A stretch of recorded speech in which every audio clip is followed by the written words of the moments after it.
On ID. May 6, 2013, and the gritty heartland city of Cleveland is about to witness a miracle. Help me, I'm Amanda Berry. I've been kidnapped and I've been missing for 10 years and I'm here, I'm free now. Amanda Berry, abducted just a day before her 17th birthday, but she'd not escaped alone. Two other young women found that day. Gina DeJesus returns here. She is indeed home. Gina DeJesus, kidnapped at the age of 14, and Michelle Knight, never even known to be missing. The man police arrested who owns the home is... Their abductor, a deranged school bus driver named Ariel Casrto. But through the years of their captivity, they held on to one conviction: that their families would never give up on them. 10 years later, that fate brought them home. Welcome to 2020 on ID. I'm John Quinones. It was a story that seemed impossible to comprehend. How Amanda Berry, Gina DeJesus, and Michelle Knight survived being trapped in a nightmare for so many years. Then, in 2015, Amanda and Gina finally told their story in a book and shared their experiences, from capture to imprisonment to the moment they knew freedom was finally in their grasp, with Robin Roberts. And the message they sent was loud and clear. The story in their book begins this way. Now we want the world to know. We survived. We love life. We were stronger than Ariel Castro. You're about to go on an amazing journey of resilience, celebration, and faith.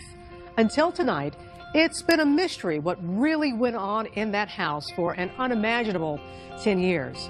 But for the first time right here, you're going to hear that incredible story. Amanda Berry and Gina DeJesus share it in their new book, Hope, a memoir of survival in Cleveland. And they prove that out of the darkest depths of humanity, a light still shines. It was pretty cool. Amanda Berry, now 29, is tiny, just over 5 feet tall, but inside, a tower of strength. Tell me what you were like when you were 13. What kind of teenager were you then? I was pretty much a homebody. I stayed home a lot, did my schoolwork. What did you want to be when you grew up? I was into fashion. Like, when I was in school, the shoes had to match the shirt and the shoelaces had to match the outfit, She was raised by her mother and older sister in a working-class neighborhood on the city's west side. The tiny girl had big dreams of being the first in her family to go to college. We was a very close family. It was me, my mom, my sister, and my 2 daughters. We did everything together. There was not a time that she didn't call and let us know where she was. It is April 21st, 2003, the day before her 17th birthday, and Amanda is on her way to work at Burger King. How did that day begin? Well, my mom gave me a kiss and just told me have a good day. And I got up, got ready for work. I almost called off for work that day because the next day was my birthday. What if I would have called off that day? That question would haunt her in years to come. But this day begins like any other, until the moment when an SUV starts to follow her down the street. And he asked, "Do you need a ride home?" And I said yes. The man inside is the father of her friend, Angie Castro, from middle school. So did that make you feel a little relieved? It did, yeah. It's a friend's dad. He's like, "Well, she's at my house. Would you like to go see her?" I said, "Yeah, sure. I haven't seen her in a while." They drove down this quiet street, Seymour Avenue, and pull up in front of a white 2-storied house. And what happened when you went into the house? Well, he said, "Oh, well, the bathroom door's closed. I think maybe she's taking a bath." So he said, "Well, just wait." So he started showing me around the house. And I never got back out. Moments after stepping through the door, Amanda knows she is in trouble. Castro takes her upstairs and shows her something strange, a mystery woman sleeping in a bedroom in front of a television set. When I seen her, it was like a little peephole that the doorknob was supposed to go in. So that's all I saw. She would later learn that woman, 22-year-old Michelle Knight, in Castro's prison for almost a year. And did he tell you? That was his roommate. Her memories of what happened next are still raw. And he took me to the next bedroom, and it was just really dark in there, and he didn't turn on the lights. And there was a little room off of the bigger bedroom, kind of a big closet.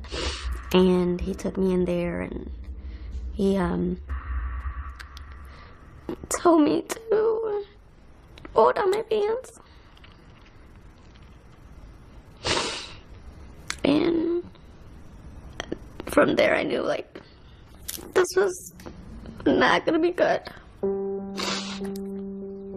Amanda has just become Castro's second prisoner. When he took me to the basement, he taped my wrist and he taped my ankles, and he put a belt around my ankles over the tape, and then he put a helmet over my head. And he said, just be quiet and don't make any noise, and I'll take you home. The visor of that black helmet is now fogged by her tears. He chained me up to this pole, and it was like a really thick chain, like a motor chain or something. And he just left me there. He shut the lights off and put a little TV there, and I was just left in the dark. I just started screaming and crying, and somebody, please help me, you know, and nobody came. So you're there in the dark, you're chained up. Lord only knows what you had to be thinking. I was so scared that I was gonna die. I didn't think that I was gonna ever make it home. Just a 10-minute drive away, her sister Beth is worrying about why Amanda never came home. So her mother calls the police. We left her a message. By the third phone call with no answer, we knew something was wrong because 90% of the time she's going to answer that phone. The neighborhood around Amanda's home becomes ground zero for the investigation. FBI Special Agent Tim Kalanick, head of the Violent Crimes Unit, knows that the road ahead is far from easy. Missing person cases are probably the most difficult cases that we work. And the reason is because it really is a needle in a haystack. You're looking for that piece of evidence. You know, some unusual person walking down the street, an unusual vehicle. Amanda was last seen leaving work at this Burger King on Lorraine Avenue. All across the city, the news of her abduction makes headlines as a search for the missing teenager begins. Her sister is posting Amanda's picture. She hopes for the best. And in that White House on Seymour Avenue, Amanda is watching her mother, her sister, her own story slowly unfold in the bitter grays of a tiny black and white TV. Keep her going on the news media, any flyers I can do. I wanted her to know that we was fighting for her and we wasn't going to give up until we knew where she was or what had happened. What went through your mind when you were watching that as you were chained? That kept me going. And I said, you know what, I'm going to make it home to you. As long as you fight, I'm going to fight. It is day 4 of Amanda's abduction. Castro has moved her to an upstairs bedroom, chaining her to a radiator. The hours are crawling by. The loneliness, the isolation, Amanda, that you must have felt. How did you deal with that? Well, the first week I was there, it was really tough. So I asked for maybe a coloring book and something I can write in a journal or something. The first thing he gives her is a diary with a tiny lock and key. Her first entry, written by the flickering light of the television. I just can't wait to go home. I'm 17 now, but don't have a life. But he told me I'm young and I will go home before summer, another 2 months.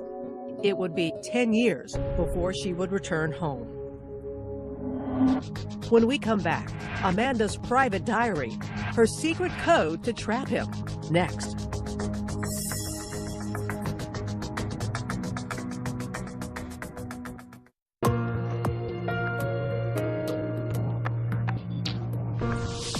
Two years after her escape, Amanda Berry was ready to finally tell what happened in the 10 years she was held captive in a rundown house on Cleveland's west side. Robin Roberts picks up the story as the shock of the first days gives way to a routine that is more horrific than anyone could imagine. This is a scale model of Ariel Castro's house. 1,400 square feet. 4 bedrooms and 1 bathroom. Amanda was first held captive down in the basement. then moved to the second floor and chained in the main bedroom. Just steps down the hall, Michelle Knight, Castro's first captive, lived in a second tiny bedroom. On the surface, the house didn't draw a second glance, but concealed inside 2207 Seymour Avenue is a bunker of chilling magnitude. There were doors that were put on the windows, completely covering the windows so no light could come in. The bolts that held those doors on the wall were sheared off. There was no way they could get them, and those were even behind plexiglass. Its owner, Ariel Casrto, is 5 feet 7 inches tall and a recluse. His only known hobby, playing weekend gigs at local jazz clubs. On the outside, he appeared very normal. He was a bus driver, and there was an instance where he took the grill out in the front yard, and he invited his neighbors. He might be the last one you would suspect of wrongdoing. But the school bus driver is a man with a past. He has a former wife, 4 children, and a history of brutal violence. She and her children moved out of the house, fleeing Castro's violent rage. He hated women. He beat his wife so badly, he stomped on her head, he broke her teeth, he broke her bones. From the beginning, Amanda could sense the uncontrollable anger within.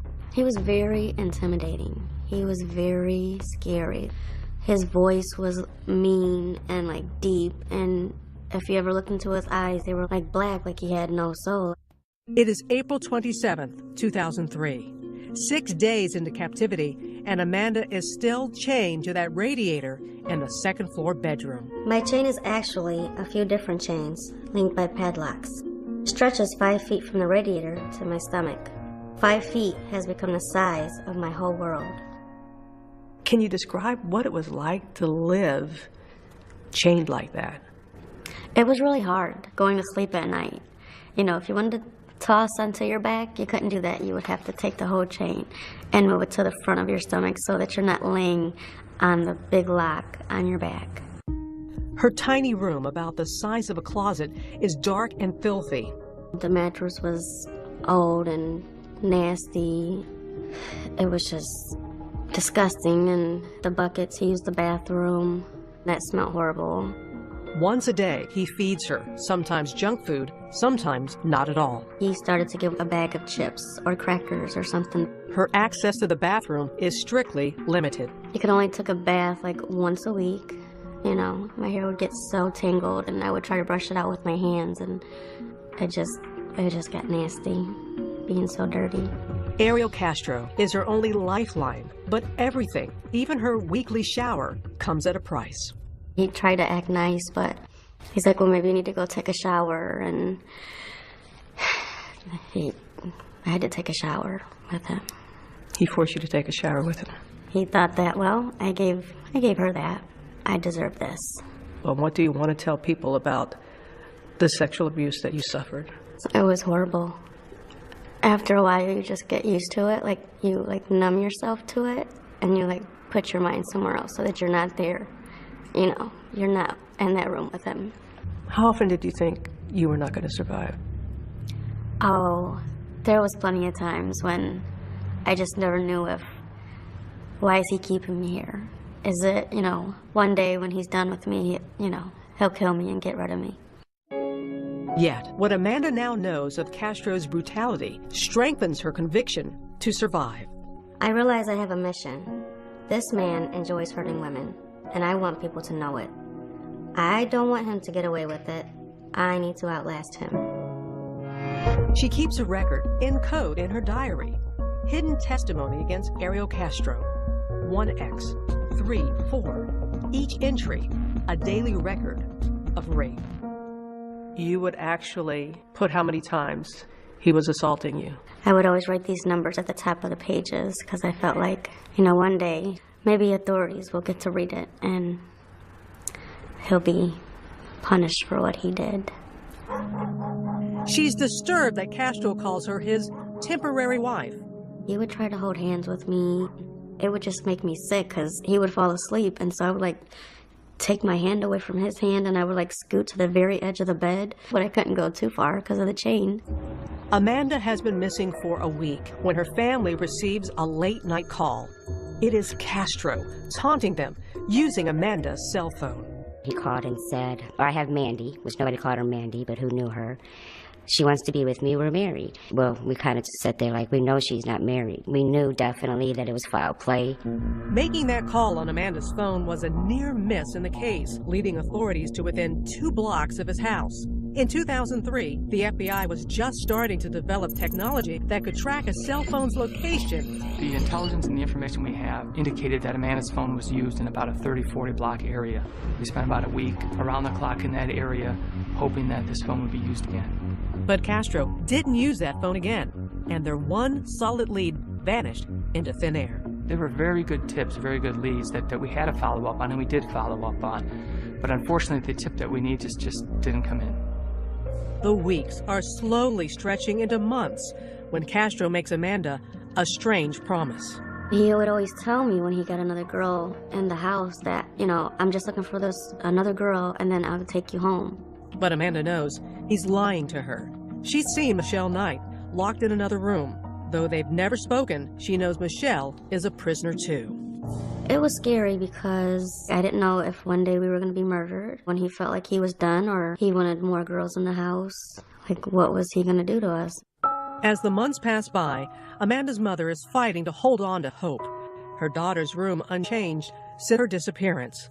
Amanda's Christmas presents still unopened.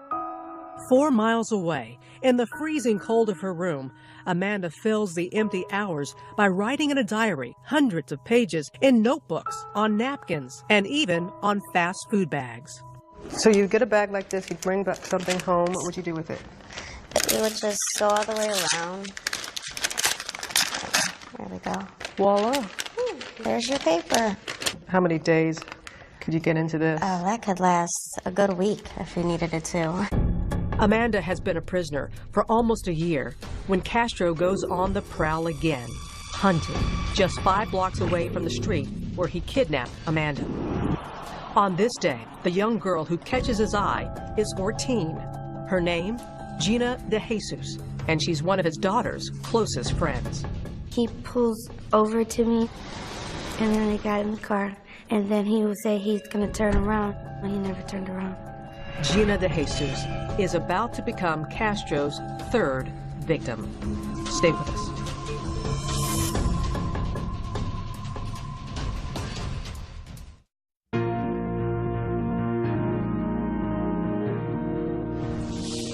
Amanda Berry has been held captive for almost a year. Now, Ariel Casrto is hunting for another teenage girl to abduct. And he doesn't have to look far. Once again, here's Robin Roberts. Her spirit is in her smile.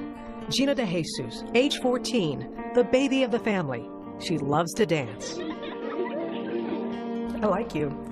Now 25, she still has the sweetness of the 14-year-old girl she once was. What are words that describe what kind of 14-year-old you were? Outgoing. I like to go outside and hang out with my friends, go skating. What dreams did you have for yourself? I wanted to become a lawyer. Why? I don't know, I think it was fun to win cases. Gina grew up on the rough side of a hard town. The youngest child of 3, she was a slow learner in special education classes. And from an early age, her mother, Nancy Ruiz, always taught her to be wary of strangers. I told her, like, if somebody came up to you and tell you, can you help me look for my dog? I lost my dog. Don't stop. You continue to walk and you ignore the person. I told her to be aware of her surroundings at all times. But all of Nancy's planning was no match for a predator like Ariel Casrto. Tell us about that day you were with his daughter. Yes, Ariel Casrto. Did you have any idea what kind of man he was? No. I just knew that Dad was her father and my dad was friends with him. Gina is heading home from school with her friend Arlene and gives her some of her bus money to phone home.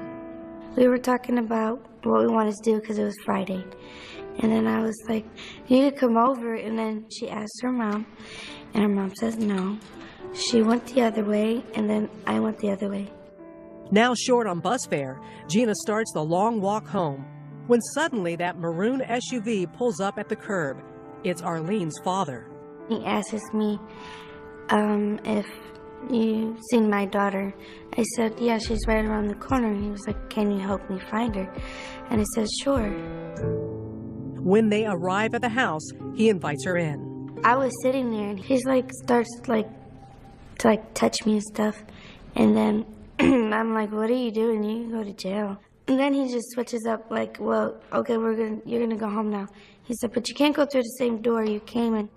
He leads Gina down into his basement, then grabs her and begins to chain her. He didn't make it tight enough, so I threw it over and then I tried to run, but he sat on my back. And then I just started kicking him. I kicked him and I bruised him really bad. As Casrto overpowers the tiny girl, she starts screaming for help. Nobody could hear me. The radio was too loud. He always had that radio up so the neighbors can hear. He had 2 radios up. He had one in the basement and one in the living room.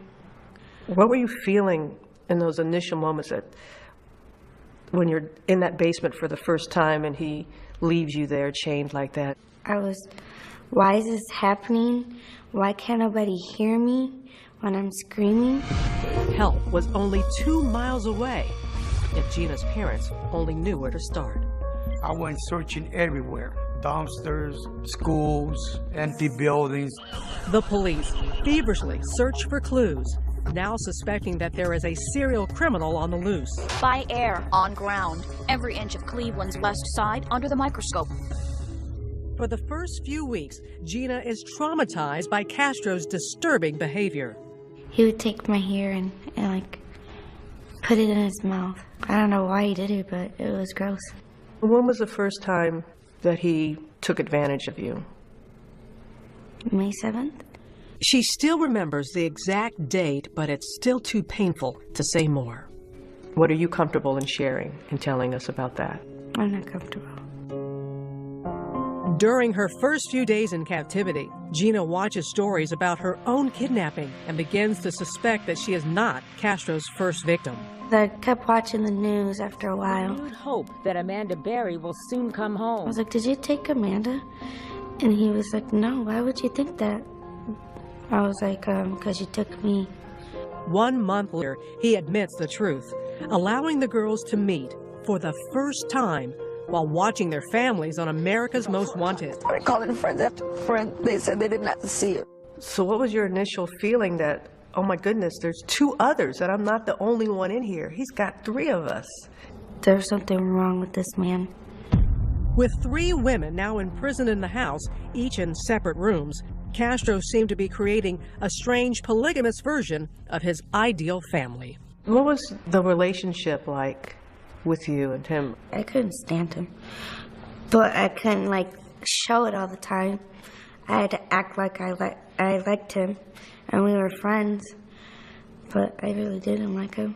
He deluded himself into thinking that he was leading a normal life with these women. He was providing for them. They had a little family, which is crazy, but that's the way he thought. At first, Gina is Castro's new favorite. He seems to treat me better than the other girls. I have the nicer room. He lets me eat first. I wonder if he's kinder to me because I'm the new girl. And I wonder what happens when I'm not new anymore. As the new girl, Gina learns about Castro's rigid house rules, granting them freedom from their chains only to clean the house. We had to make toothpaste last for 5 months. We had to use a tiny drop of dish soap to wash a full sink of dishes. We had to put the pan in the center on the stove. It couldn't be a little to the left, a little to the right. Castro used this calculated deprivation to drive the girls apart. When you have very little, you can become jealous. Yeah. What were you jealous of? It could be from getting more food, less food, different clothes. I mean, it was just simple things.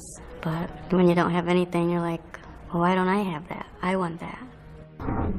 The girls were riding an emotional roller coaster when suddenly Amanda drops a bombshell. She writes about it in her diary. I have a secret. No reason to fight. I think I'm pregnant.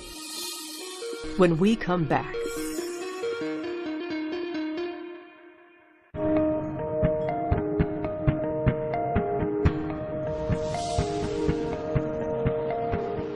3 more years have passed in that house on Seymour Avenue.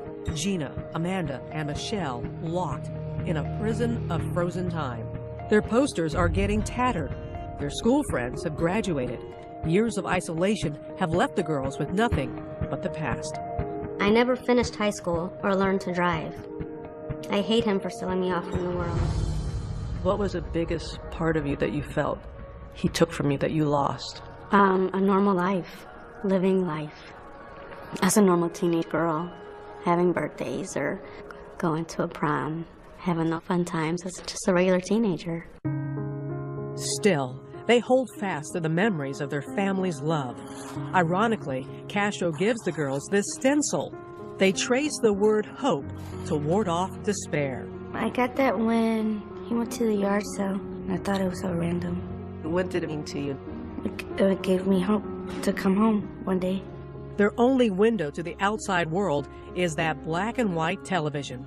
Anybody that you watched on television that helped you get through the times? I watched Oprah a lot, Martha Stewart for recipes, and I watched you. You watched me? I remember during Hurricane Katrina, I saw everything that you went through. Robin Roberts is live. My family had barely survived the hurricane's devastation. Your sister's okay? They're all right. And the house? I gotta say, Amanda, you saying that? It reaffirms to you that you never know who's watching. You never do. And Amanda is watching when her mother appears on the Montel Williams show with psychic Sylvia Brown. I would watch her every time she was on Montel, and I'd say, I wish my mom would go on there. And then she could tell my mom that I was alive and that I'm okay. But Sylvia Brown breaks Luana's hope. I just hate that she's not alive. I just broke down crying because I couldn't believe she said that. And then my mom broke down crying, so that hurt even worse. 2 years later, Amanda learns on a news report that her mother has passed. For 3 years, Luana Miller fought hard to find Amanda. I think that was the hardest part of being in there. She was always fighting, and she was never going to give up on me. And for her to get sick, and I couldn't be there with her. I couldn't help her when she was sick. Isolated by loss, sometimes Amanda has only Casrto. So he came in the room, and I was just really sad, and I started talking to him, and he's like, everything's going to be okay. Everything's going to turn out all right. And so I asked him for a hug, and we hugged. There had to be a part of you that was thinking, what in the world?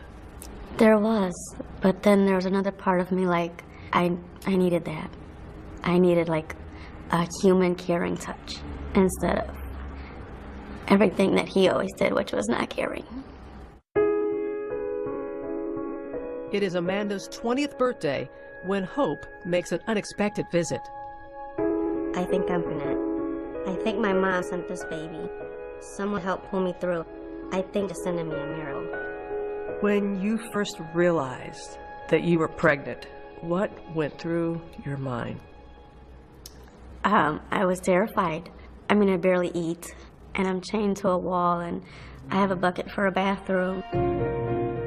It is early in the morning on Christmas Day, 2006, and Amanda Berry is in labor. He went and got Michelle, and he got this baby pool because he didn't want, you know, a mess on the bed, so. She strips off her clothes and gets into that inflatable wading pool. Michelle was kind of just talking to me like, you know, relax, calm down, you're okay. And he sat in the rocking chair right there just reading this book about like birth and stuff. Just hours later, baby Jocelyn emerges into her surreal world. What was it like for you, Amanda, when you looked in her eyes for the first time? It was amazing because she was so quiet and she was just the most beautiful thing. You hear of rape victims who have a child. How do you just wrap your mind around it and make it work? You know, at first that's what I was worried about. This is his kid. You know, how do I feel about that? And she resembled him a lot. And I would look at her and I just felt like, she's mine. She's mine. At first, Castro's so afraid of raising questions, he buys no supplies for the baby. her first outfit was one of his socks, and he cut out like 2 holes for her legs, and then he cut out another sock, and then he cut 2 arms out, and it was like a little dress for her. From day one of Jocelyn's life, Amanda fights for normal in the most abnormal of places. She covers the doors over her windows with a bright shower curtain. She pastes the alphabet up on a wall. But as Jocelyn grows older, it gets harder to hide the truth.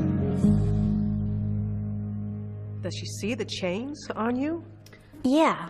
So he started to call them like bracelets, and she was about 3 years old, and he finally took the chains off. That was because of Jocelyn. What was her relationship like with her father? Normal. She loved him, and he loved her. Did you ever worry that he was going to harm her? I was. Would he touch her? Would he ever think about touching her? Because, you know, he had his problems.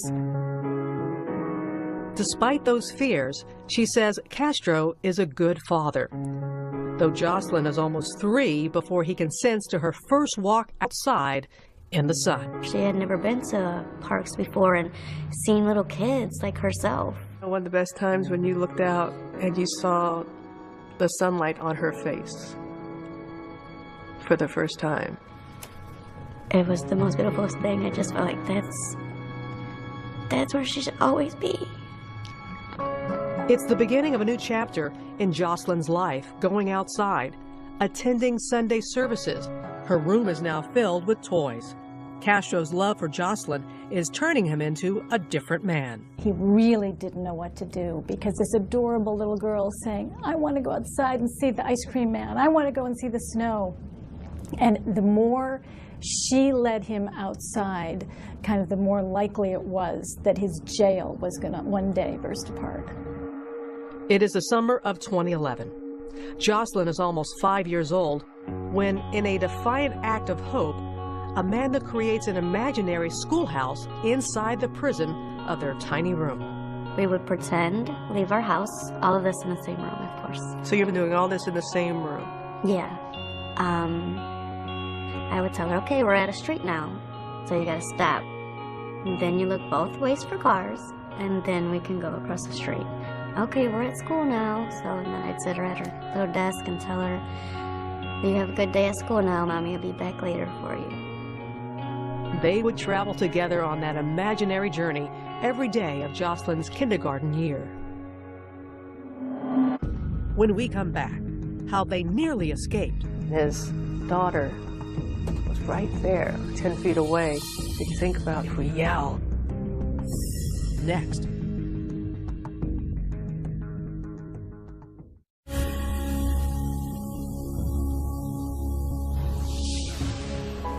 Though the house was a fortress and the girls, for years, locked and chained, the question that many may ask is, why didn't they run? I thought about putting rat poison in his beans and then spraying like pine saw in his eyes, but he was always a step ahead of what I was doing. Both girls admit there were opportunities that slipped away.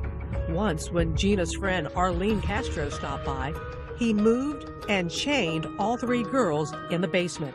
The 3 of you were in the basement, and his daughter was right there. Arlene was just 10 feet away. Yeah, we can hear him laughing and talking. Still, they remained silent. Did you think about if we yell? She's right there, we're right there.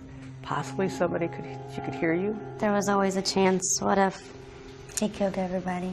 The daily abuse was agonizing, but the unknown, even more terrifying. Every day was unpredictable. That was one of the hardest parts, because you never knew how he was going to act. What do you say to those people to make them understand? You never know until you're in that situation, what you're going to do, how you're going to react. They dreamt of escaping. They dreamt of setting the house on fire. But if I get caught, I just can't bear any more pain. And they were frozen in fear. But on May 6, 2013, courage came from the most unexpected of places. On that day, it is little Jocelyn who sparks the great escape.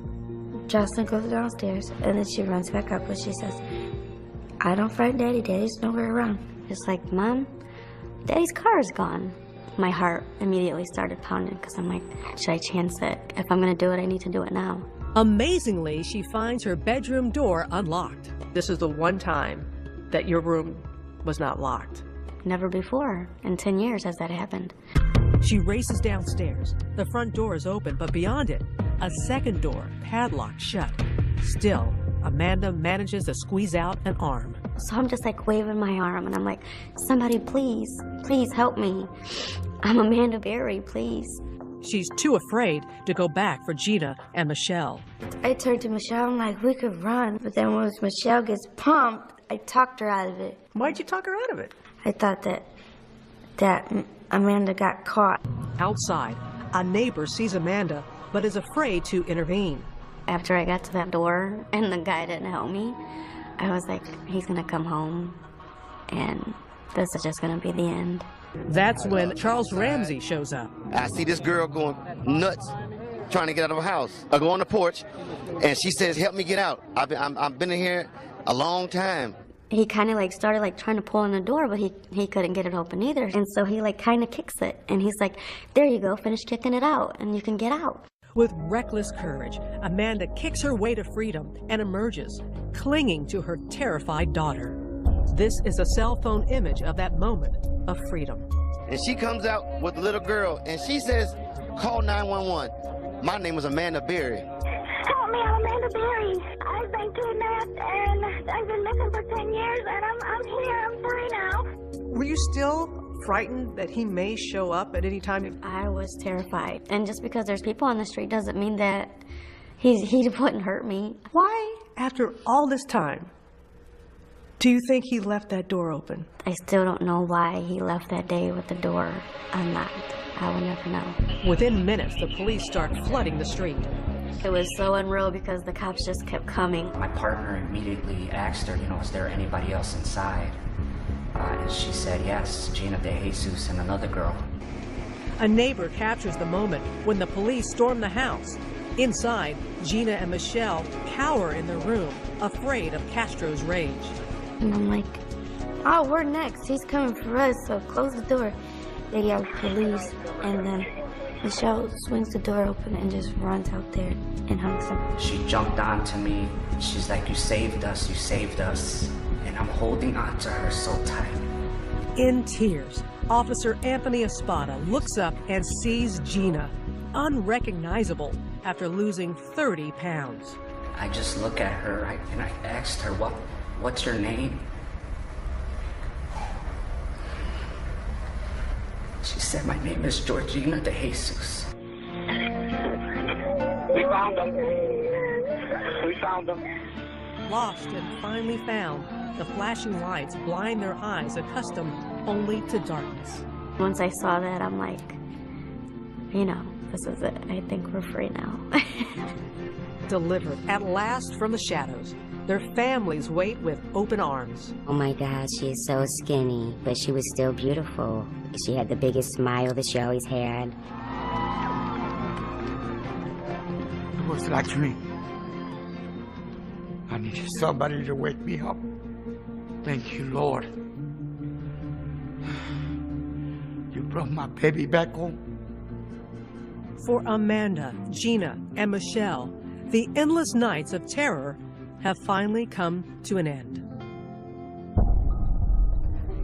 August 1st, 2013, Ariel Casrto pleads guilty to 937 counts of kidnapping and rape. His sentence, life plus 1,000 years.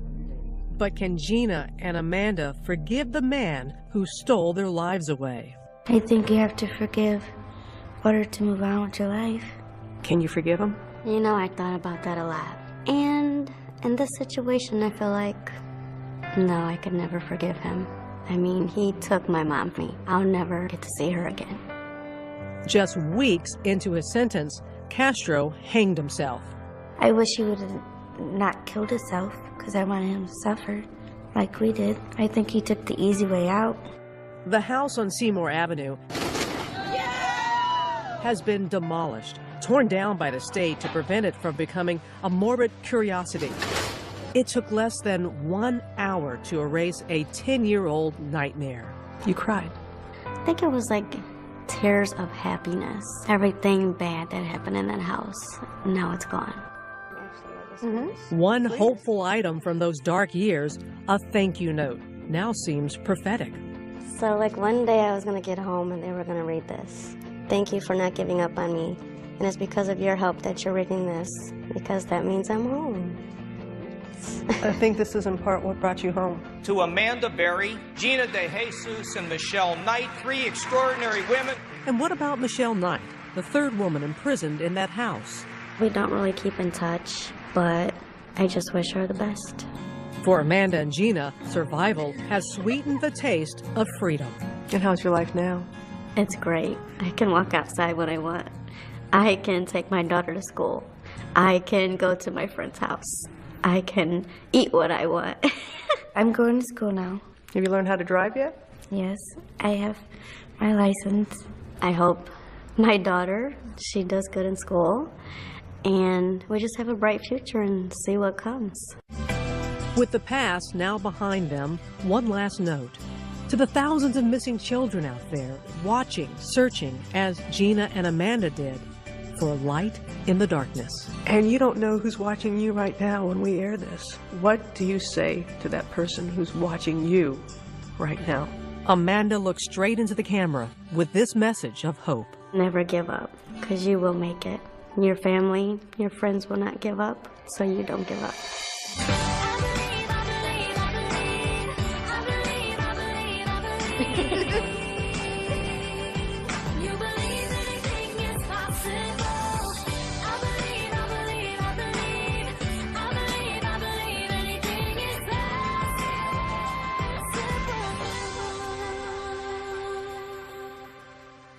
Two years after their escape, another milestone for Amanda Berry and Gina DeJesus.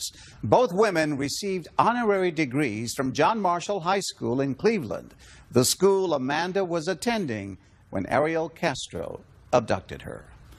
I'm John Quinones. Please join us next time for another edition of 2020 on ID.